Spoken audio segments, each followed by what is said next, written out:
Okay, when you're doing incomplete dominance, the way I like you to do it is using one letter, just like you did with your regular Punnett squares. So for example, in hair, we would just use a capital H, and that would be for straight hair.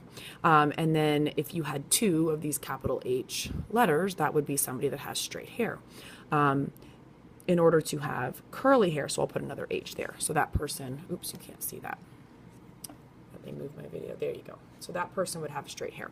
The other way to do it is to put a little prime symbol, kind of like what we did with DNA. So H prime, this person would have curly hair because they have both of those alleles.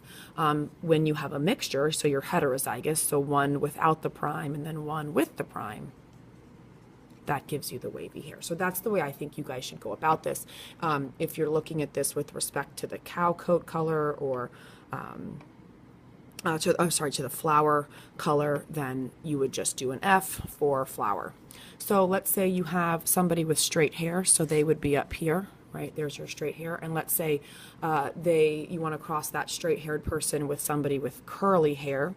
So they would go here, and then you fill in the Punnett square the exact way you would any other time. Bring this one down and bring these across. So in this case, you would have all four of the offspring, which gives you a 100% probability of having wavy-haired offspring. You could very easily change this up if you wanted to do flower color. So let's say we're going to talk about flower color, so I'm going to use the F's, and I'm going to say a capital F is red and an F prime is white, which would mean having a combination of those would give you pink. So let's say I wanted to cross a red flower, right, with a pink flower. That parent would be like this, right, because there's the heterozygous combination to give you the pink. There's the two regular F's that we said indicated the red. So this is the red flower parent. This is the pink flower parent here. What are the offspring going to look like? So this offspring here, he is red, right? Two F's. This one down here is going to be pink.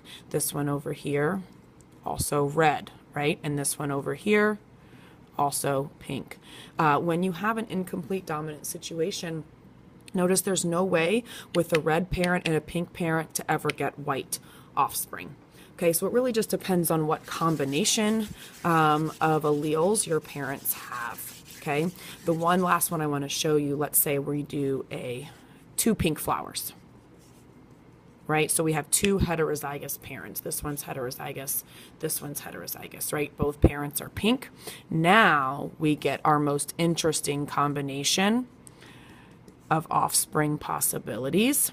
We have red, we have pink, and we now have a white.